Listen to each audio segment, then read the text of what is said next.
The rain was relentless, hammering the windshield in deafening sheets as we wound along the deserted mountain road outside Flagstaff, Arizona. The rhythmic swish of the wipers barely cut through the dark chaos. In the back seat, I pressed my forehead to the cold window, tracing shaky lines in the condensation with my finger. Anything to distract me from a gnawing sense of dread curling tighter in my chest. Dad. My voice barely rose above the storm. Where are we going? No answer. Only the white-knuckled grip of my father on the steering wheel, the cold profile of my mother staring rigidly ahead as lightning fractured the sky into brutal flashes. I shifted uncomfortably. My legs trembled weakly. My medication had worn off hours ago, and the tremors were starting, sharp spasms running from my spine to my fingertips. Mom, I whispered, leaning forward to catch her eye in the rearview mirror. I need my dose early. I am not feeling right. You'll be fine. Her voice was so flat, so mechanical, I recoiled instinctively. I stared at her, at the woman who used to braid my hair, kiss my scraped knees, sing lullabies when my muscles locked into cramps as a child.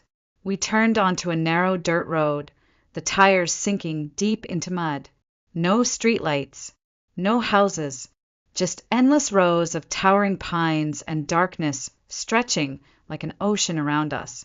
Something inside me snapped awake. The air in the car wasn't just tense anymore, it was dangerous. The car jolted to a stop on the shoulder.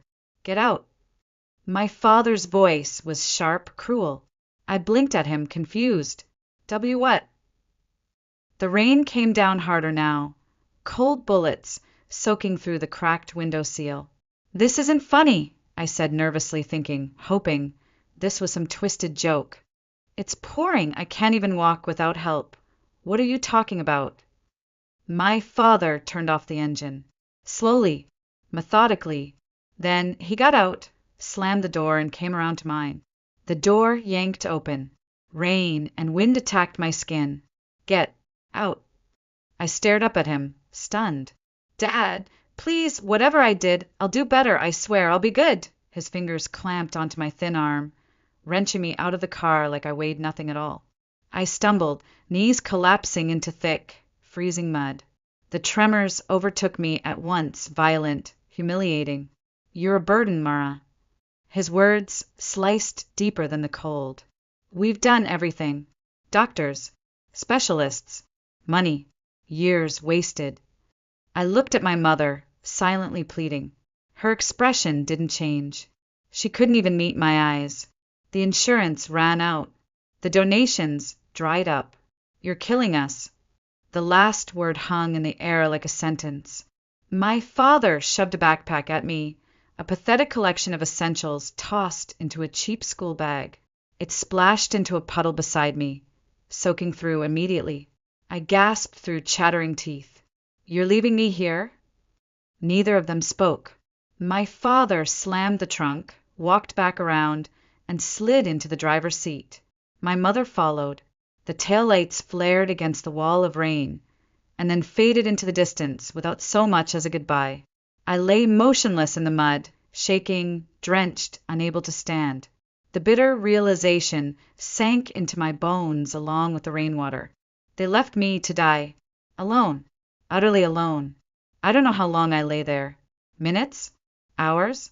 The storm blurred time into something meaningless. I drifted in and out of consciousness as cold mud soaked through my thin jeans and sweater. Every spasm that racked my body felt like a final betrayal. I had always known I was sick, but I had never believed I was disposable. A pair of headlights appeared far in the distance. I forced my trembling arm upward, waving weakly, praying for a miracle. The vehicle slowed as it approached the crumpled shape of my body on the side of the road, then kept going. The wave of hopelessness that crashed over me was worse than the cold. I laid my head down, shivering violently, eyelids growing heavier. Maybe this was it. Maybe they had gotten what they wanted after all. Footsteps. I barely registered them over the relentless pounding of rain. Steady, heavy, purposeful. Panic jolted through my weakened frame. I had nothing left to fight with. The figure crouched beside me. A hand brushed the wet hair from my forehead, fingers rough but gentle. A voice cut through the storm, soft but urgent. Mara, Mara, stay with me. You're safe now. That voice. It couldn't be. I squinted through blurred vision, tried to speak, but the name barely slipped past my lips. Nathan. The man's face swam into focus. Older, leaner, rugged, but unmistakably him. My brother. The one who vanished when I was 8. I never forgot you, Bean. His old nickname for me made my chest constrict.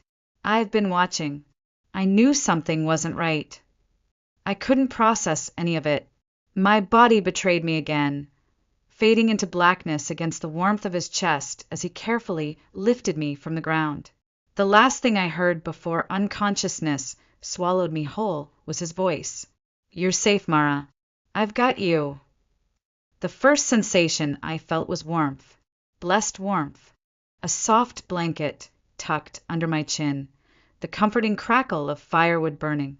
I opened my eyes to dim, flickering light dancing against rustic wooden walls. I was lying on a bed piled high with thick quilts, and 4-line trailed into my arm. Panic surged for a second. Where was I?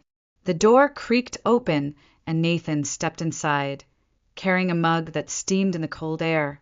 He had changed into dry clothes, dark thermal shirt, worn jeans, work boots caked in mud. His brown hair, longer than I remembered, curled slightly at the nape of his neck. Stubble darkened his jawline, but it was the eyes. His eyes, the same intense, deep-set blue as mine. You're awake, he said gently, setting the mug on the small nightstand. Drink. Tea with honey. It'll help your throat. I stared at him, mouth dry, brain spinning wildly. How? My voice cracked painfully. You've been gone for years. Nathan helped me sit up with practiced ease, propping pillows behind my back. I never left you, Mara. I left them. I sipped the warm liquid. It steadied my shaking hands just enough to focus. My mind flashed back to the night he disappeared. The screaming, the slammed door, the emptiness that had swallowed our house ever since. You stood up to Dad, I whispered. It wasn't a question. Nathan nodded slowly, jaw tightening at the memory. He refused to get you the care you needed. I tried to help. It escalated fast. He threw me out. My hands clenched the blanket. I had spent 9 years thinking my brother had abandoned me, when all along he had been banished for trying to save me. Tears burned behind my eyes. I looked everywhere for you, he continued, voice heavy with regret. They blocked my calls, returned my letters unopened. I even came to your school once, but they'd told the staff I wasn't allowed near you. The years of aching emptiness, of wondering why he had disappeared, cracked and splintered under the weight of the truth. I wasn't alone. Not anymore. Not anymore. The days blurred into each other after that, marked by the rhythm of healing and the quiet safety of the place Nathan had built. I learned quickly that the cabin wasn't just shelter. It was a fortress hidden deep in the pine forest about an hour outside of Flagstaff. The outside looked like any ordinary weathered log home, but inside Nathan had wired it with solar panels, satellite internet routed through encrypted channels, emergency supplies, and even a backup generator hidden under what appeared to be a root cellar. I spent the first week in bed, barely able to move without trembling violently. Jade Monroe, Nathan's friend and a former military medic, visited every day from her small rural clinic 30 miles away. She was in her mid-30s, dark hair cropped short, brown eyes sharp but kind. Her no-nonsense attitude was exactly what I needed. Arms up, Jade instructed, guiding me through painful, simple movements. 10 seconds. You've already regained 5 degrees of mobility since Monday. That's progress. It didn't feel like progress. I groaned, sweat beading on my forehead. Doesn't feel like anything but agony. Jade gave me a rare smirk. Good. That means you're alive. Nathan entered carrying a basket of carrots and radishes, still dusted with earth. His clothes were streaked with dirt, and he smelled faintly of pine sap. How's the patient? Stubborn, Jade replied as she packed up her kit. Runs in the family.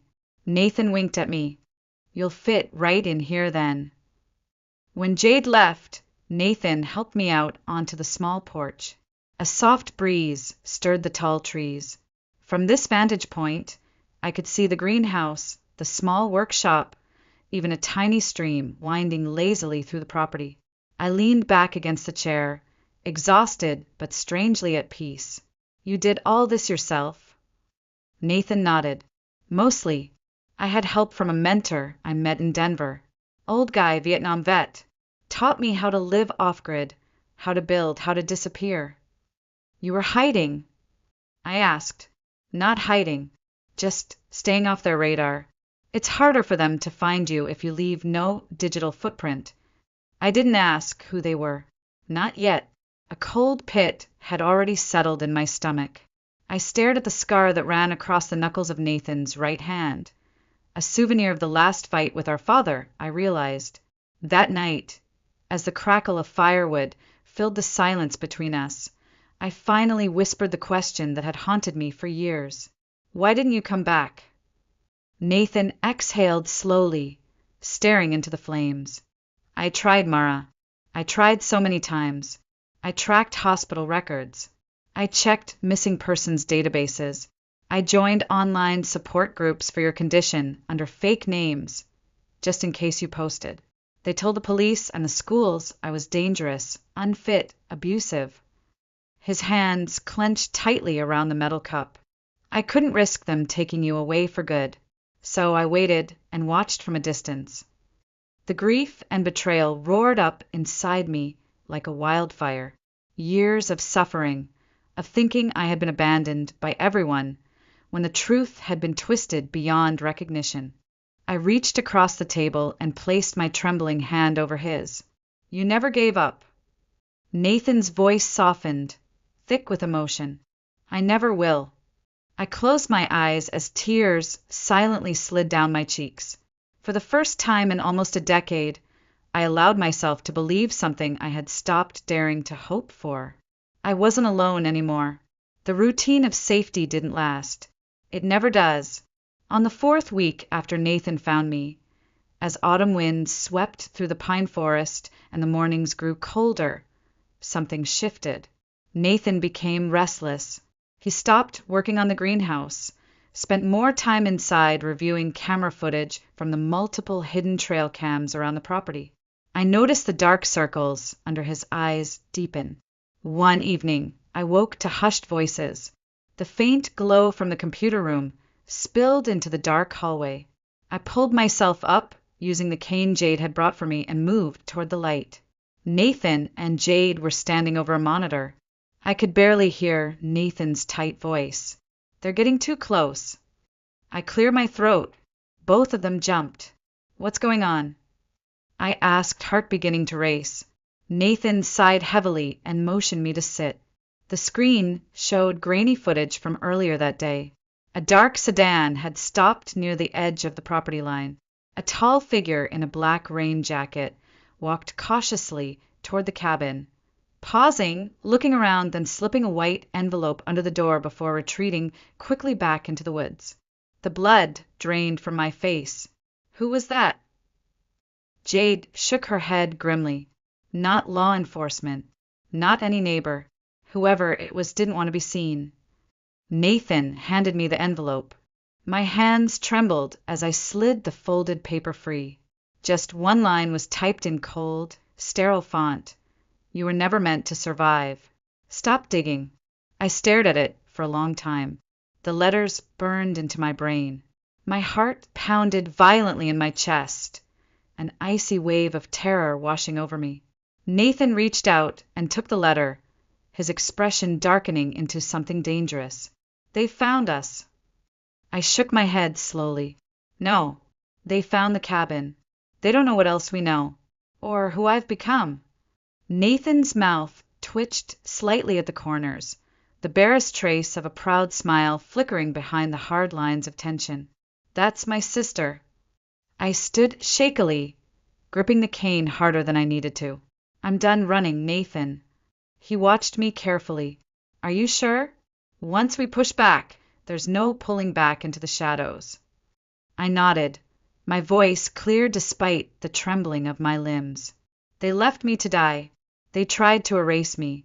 They're going to wish they had finished the job because I won't stop now. Jade nodded approvingly. She's stronger than most soldiers I know. That night I couldn't sleep. Every branch scraping against the window sounded like a footstep. Every owl's cry twisted into the imagined whisper of someone outside. But as the fire crackled and the clock on the wall ticked unsteadily, I stayed awake, determined not to let fear win. At dawn, Nathan found me still sitting at the table, staring at the white envelope. You're really not going to stop, are you? I smiled faintly, exhaustion heavy in my bones, but something new burning fiercely underneath. No, I want justice. Nathan's jaw tightened and he nodded slowly. Then we do it together. No more secrets. The letter lay between us, like a battle line. My past had tried to break me. My family had discarded me. The people behind Nexovian Therapeutics wanted me erased. I traced my fingers over the smooth paper and whispered to myself, not anymore. The next few days passed in a blur of determination and dread. Jade continued her visits, pushing me through painful physical therapy sessions. Nathan barely left his desk, surrounded by piles of bank statements, old insurance records, and documents he'd been quietly collecting for months. One chilly morning, as golden light filtered weakly through the curtains, I sat wrapped in a heavy quilt, flipping through my mother's old leather-bound journal, the one Nathan had found hidden in a rented storage unit under her maiden name. At first, the entries were mundane, recipes, grocery lists, reminders for doctor appointments. But as the pages darkened with time, the tone shifted. The handwriting became messier, more frantic. My breath caught as I reached a single damning entry dated shortly after my 3rd birthday. Robert signed the final paperwork today. $30,000 deposited immediately, with quarterly payments to follow. The doctor explained the protocols. Said risks were minimal, that our daughter would be helping other children. I should have said no. God help me, I should have said no. My vision blurred. My stomach clenched violently. I pressed a trembling hand to my mouth as nausea and horror rolled through me. They had sold me, not figuratively, not emotionally. My parents had literally signed a contract with Nexovian Therapeutics when I was 3 years old, enrolling me in some experimental medical trial in exchange for money. I wasn't just sick. I had been made sick. I bolted from the bed, dragging my weakened legs toward Nathan's work desk. I slapped the open journal onto the pile of documents. Read this. My voice cracked as rage and heartbreak warred inside me.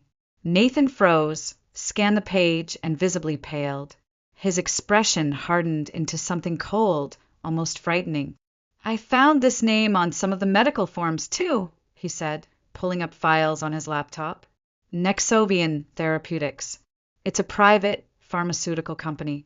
They specialize in early-stage neurological treatments, and they have a history of paying off families under non-disclosure agreements. My knees buckled. I collapsed into the chair as 1,000 fragmented memories hit me at once. The strange doctors, who never stayed long. The bitter-tasting vitamins I was forced to take as a child. The painful blood draws I was told were to help you grow, sweetheart. The steady, terrifying decline of my health from the time I was a toddler. I shook my head, refusing to believe what I already knew deep inside.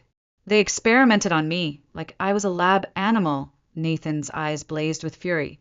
According to the records I found, the payments stopped when you were 14, right around the time your symptoms became too severe to hide anymore. My hands clenched into fists so tight my nails dug painfully into my palms. They hadn't just abandoned me. They had used me, profited off me, and when the experiment failed and I became nothing but an expensive burden, they left me to die. Nathan reached across the desk, his hand warm over mine, his voice low but steady. This changes everything.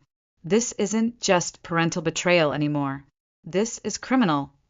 I stared at the fading Arizona sunlight, filtering through the window, my heart racing. For the first time since waking up in Nathan's cabin, the heavy fog of grief and helplessness started to lift. I had been a pawn in their twisted game, but not anymore. My fingers tightened around the edge of the journal. We're going to burn their whole house of lies down, one page at a time. Nathan smiled grimly. Damn right we are. Outside, the forest stood silent and still, as if holding its breath for the reckoning to come. And it was coming. 2 days later, everything changed again. Nathan burst into the room just after dawn, breathless, clutching a worn manila folder. His voice was low but urgent. I found her. I blinked, confused and groggy. Who?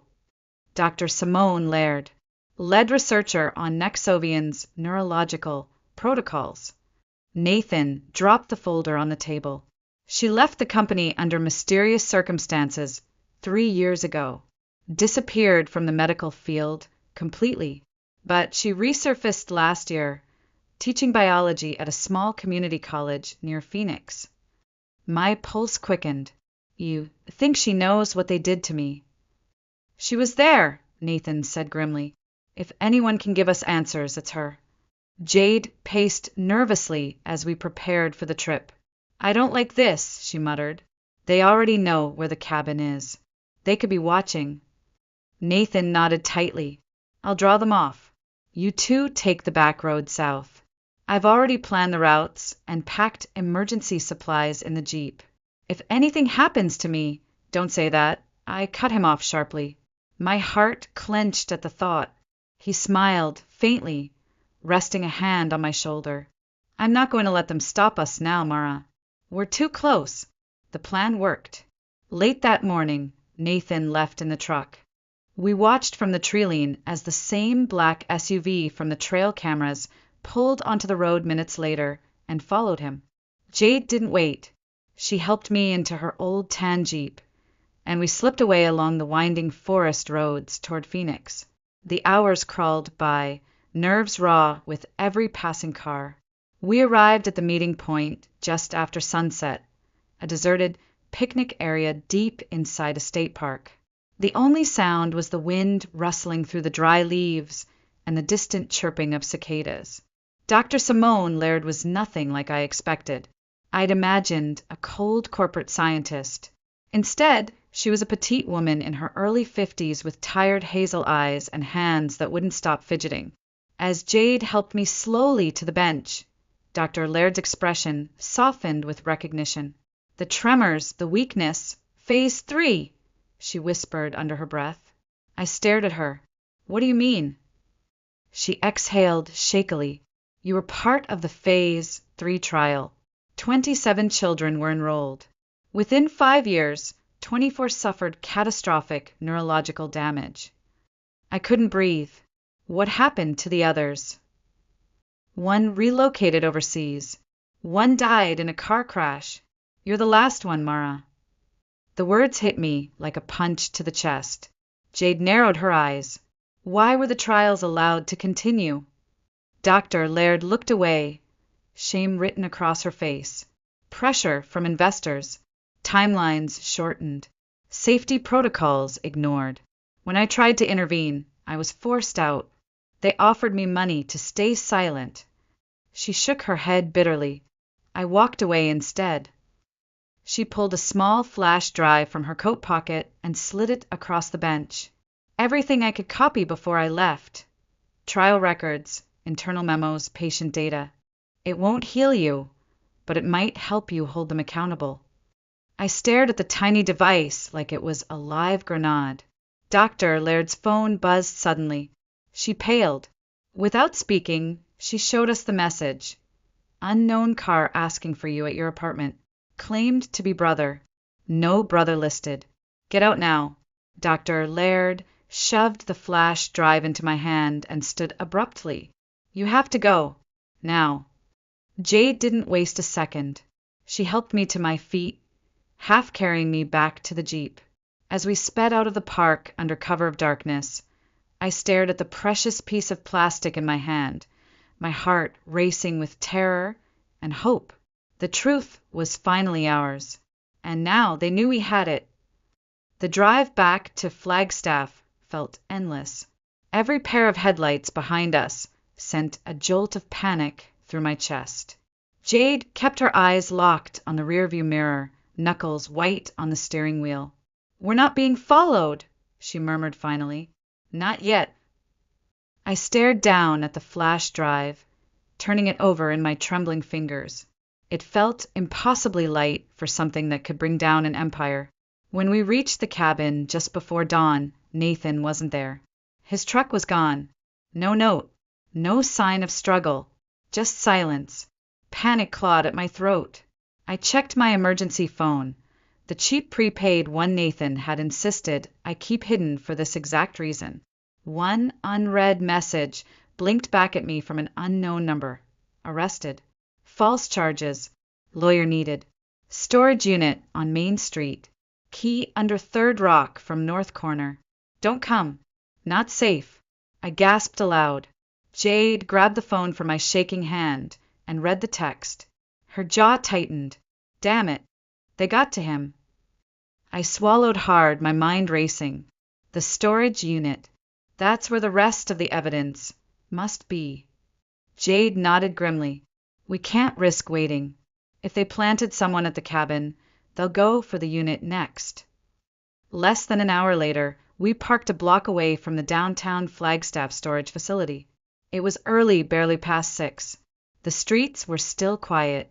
I stayed low in the passenger seat while Jade slipped across the parking lot and retrieved the small silver key from under the designated rock. We moved quickly down the row of units until we reached number 138. The key clicked in the lock. Inside was a plain metal filing cabinet bolted to the back wall. Jade yanked open the drawers as I kept watch nervously outside. The files were there, neatly organized in Nathan's meticulous handwriting. Bank withdrawals, insurance claims, copies of my medical history, even time-stamped photos of my parents driving away the night they abandoned me. At the bottom of the last drawer was a thick legal envelope with my name scrawled across it. I opened it slowly, handshaking. Inside were legal documents, a fully completed emancipation filing, an emergency petition for guardianship transfer, notarized witness statements, everything I would need to declare legal independence for my parents and press charges. Nathan had planned for this. Tears pricked my eyes as relief and guilt washed over me. He had known how far they would go. He had prepared for the worst, and it had come true. We returned to the Jeep, and Jade immediately called a contact of hers, a civil rights attorney in Phoenix who had worked with whistleblowers before. Within minutes, we had a plan. That night, back at the cabin, I sat at the wooden table under the soft yellow glow of a single lamp. My mother's journal lay open beside me.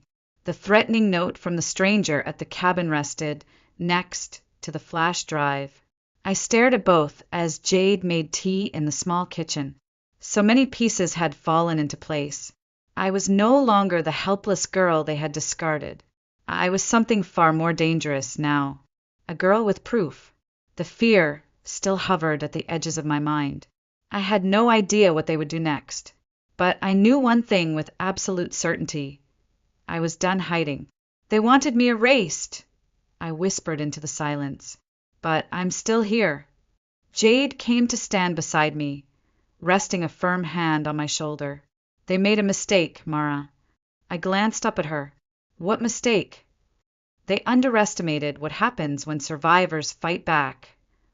The steps of the Coconino County Courthouse loomed ahead like the walls of a fortress. My cane tapped sharply against the stone as Jade guided me up, step by agonizing step. The sun blazed high above Flagstaff's crisp morning air, but I barely felt its warmth. My heart pounded louder than the reporter's questions echoing across the plaza. Are you the missing girl? Is it true you're suing your own parents? Did Nexovian experiment on you as a child? I stared straight ahead, refusing to flinch. Jade walked firmly beside me, shielding me from the barrage. We had deliberately chosen to go public today, to ensure there would be too many eyes for them to make me disappear quietly. Nathan's lawyer had called it insurance. Inside, the courtroom buzzed with tension. Reporters filled every seat, their pens scratching furiously over notepads. Across the aisle sat my parents, stony-faced and cold, pretending they didn't know the daughter they had once dragged to doctor after doctor, then left like trash on a wet roadside. The judge, an older woman with sharp eyes and a reputation for fairness, called the room to order. My attorney began to speak. I barely heard him as he laid out the allegations: medical exploitation, parental neglect, insurance fraud, child endangerment. The words barely registered. I was too focused on what I held tightly in my lap. When it was my turn, I rose slowly from my chair, gripping the cane tightly. My legs wobbled, but held. I stood unassisted for the first time in months. Gasps rippled through the courtroom. My name is Mara Whitfield, I said, voice cracking slightly before strengthening. 3 weeks ago, my parents abandoned me on a remote road outside Flagstaff, leaving me to die because of my chronic illness. I locked eyes with my mother across the room. For once, she looked away. What the world did not know, I continued, was that my illness wasn't natural. It was the result of unauthorized experimental treatments I received as a child, without genuine informed consent, under a contract signed by my parents and Nexovian Therapeutics. I reached down and lifted the document Nathan had so carefully preserved. I held it high for the judge and cameras to see. This is the original agreement. They received over $400,000 over the course of my childhood in exchange for turning me into a human test subject. The courtroom erupted into shocked murmurs. The judge banged her gavel repeatedly for order. I stood my ground. 27 children were enrolled in Nexovian's Phase 3 trials. 24 suffered catastrophic side effects. I am one of only 3 to survive into adulthood. The others cannot speak for themselves, but I can. I handed over the flash drive Dr. Laird had given me. This contains internal emails, research data, and suppressed clinical findings, showing Nexovian knowingly ignored safety warnings in favor of profits. The judge glanced at the bailiff, who took it carefully. Silence fell heavy in the room. My voice softened but carried. I am not here for revenge. I am here for justice for myself and for every child whose life was stolen. As I turned to return to my seat, pain seared through my legs. I gritted my teeth and kept walking, step by defiant step, back to the table. Cameras clicked wildly. The courtroom held its collective breath. Outside, social media exploded. Hashtag Justice for Mara trended worldwide within hours. Victims from other families stepped forward with eerily similar stories. Nexovian's stock plummeted. 2 days later, Nathan walked free. The bogus charges evaporated under the weight of public outrage and media scrutiny. As we exited the courthouse together, reporters flooded toward us. Nathan wrapped a protective arm around my shoulders, steering me past the chaos. You did it, he whispered into my hair. You broke the wall they built around you. I leaned into him, exhausted but alive. For the first time in my life, I felt something deeper than survival. Victory. A year later, I stood at the edge of a wide clearing surrounded by towering pines, watching workers install the final piece of the hand-carved sign, the Mara Whitfield Medical Justice Center. I traced my fingers over the smooth letters as they fixed it into place. The property had changed so much since that first cold night Nathan had carried me here. The simple survival cabin had expanded into a refuge. A greenhouse, walking paths for therapy, counseling offices, even small cottages for victims of medical exploitation who had nowhere else to go. We had started with nothing, only evidence, outrage, and sheer determination. But the moment I stood in that courtroom, we unlocked something more powerful: belief. Donations had poured in from around the world. Survivors had rallied. Lawyers, doctors, volunteers had offered their help. Nexovian didn't survive. The company folded under the weight of lawsuits, federal investigations, and criminal charges. The executives who had once viewed me as just data points and dollar signs now faced prison sentences. As for my parents, they lost everything: their home, their retirement accounts, their public reputations. My mother's cold, carefully crafted facade had finally crumbled. Last I heard, she had left Arizona altogether under a cloud of disgrace. I leaned on my cane and smiled faintly at the irony. They had called me a burden. Now the center bore my name. "Looks good," Nathan's voice broke through my thoughts. I turned to see him walking toward me. At 29, the lines of stress that had once marked his face had softened. His broad frame and easy stride spoke of the hard work he'd thrown himself into. "You did this," he said simply. "We did this," I corrected. I still needed the cane on long days, but I could walk most mornings without it now. A miracle none of my former doctors had believed possible. Inside the main house, which doubled as our administrative center and home, Jade was reviewing paperwork. She had left her small clinic to run our trauma recovery program. Her experience as a combat medic had made her uniquely suited to help people heal, not just physically, but emotionally. Later that afternoon, Jade called out from the porch, holding a thin envelope. "Mara, a letter for you." The return address made my stomach twist. County Hospice Center. I opened it carefully. The handwriting was shaky, barely legible. "Mara, the doctors say I have weeks left. Lung cancer. I know you won't forgive me. I don't deserve it. But before I go, I needed you to know you were always the strongest person I've ever known. What we did was unforgivable. Your father called it survival. It was greed. Plain and simple. The woman you've become, the one standing up and helping others, that was never us. That was you. Always you." Ellen Whitfield. I folded the paper back into its envelope, stunned by the emptiness I felt. No anger, no sadness, just acceptance that some bridges should stay burned. That night, as the sun bled into the sky in soft streaks of gold and purple, I asked Nathan the question I had avoided for months. We sat together on the wide front porch, watching the fireflies flicker against the trees. "How did you know they were going to leave me that night?" He stared into the distance before answering softly. "I'd been tracking them for weeks. Their purchases, the way they drained your medical fund slowly, trying not to raise red flags. The sudden sale of the house. I knew they were planning something. I just didn't know what." "You could have called the police," I whispered. He shook his head. "And tell them what? That I had a feeling? No. I needed to catch them in the act. I followed the car. When I saw them drag you out and drive off, I nearly rammed their car off the road. But then I saw you collapsed in that ditch, and all that mattered was getting you safe." I blinked back unexpected tears. "Why, Nathan? After everything? Why risk everything for me?"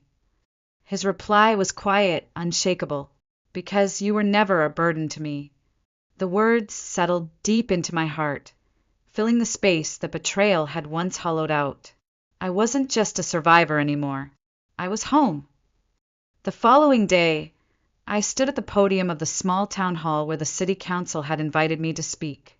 The same city where a year earlier I had crawled through cold mud, thinking my life was over. Now I stood tall, still thin, still unsteady, but standing. The room was packed. Survivors, advocates, volunteers, and strangers who had followed our story and showed up just to say, "You gave me hope." Nathan and Jade stood at the back of the room. I drew strength from their presence. I took a breath and began, my voice steady. A year ago, I was left to die by the people who should have protected me. They viewed me as a burden, something to be discarded. They broke every vow of family, compassion, and decency. The audience was silent, hanging on every word. But I survived. And in losing the family I thought I had, I found my true home. In facing betrayal, I found a strength I never knew existed. In fighting for others, I found purpose. I looked directly at a young girl sitting in the front row, wearing leg braces, her mother's arm wrapped tightly around her shoulders. And to anyone who has ever been told they are worthless, inconvenient, or too broken to matter, I'm here to tell you that they were wrong. You matter. Your life matters. Your voice matters. I glanced toward Nathan, who gave me the smallest of nods. When they left me, they thought they ended my story. Instead, they lit the fire that turned me into the person standing here today. The crowd erupted into applause, some people rising to their feet, others dabbing at tears. I stepped down slowly, heart racing, but light for the first time in years. That evening, I walked alone to the far edge of the property. The full moon floated above the trees, casting silver light across the sanctuary that had saved me. My legs shook with fatigue, but I refused the wheelchair waiting at the porch. I wanted these few precious steps to be mine. I gazed up at the vast canvas of stars. I felt small, yes, but also infinite. A single life among billions, yet a life that now held purpose far beyond merely surviving. Footsteps crunched softly behind me. Nathan approached, his coat draped over his arm, concern flickering in his eyes. "You okay?" he asked gently. "It's getting cold." I smiled faintly, tears prickling behind my lashes. "I'm more than okay. I'm home." We stood together under the moon, two survivors of different storms who had found refuge in each other. The path ahead would never be easy. My condition would always be with me. The fight for justice would continue, sometimes painfully, sometimes slowly. But for the first time, I faced the future not with fear, but with fierce, unshakable hope. I turned back toward the cabin, toward the center that bore my name. As I walked forward, step by trembling step, I whispered the words that had carried me from that muddy roadside to this moment. They left me to die, but I lived. I lived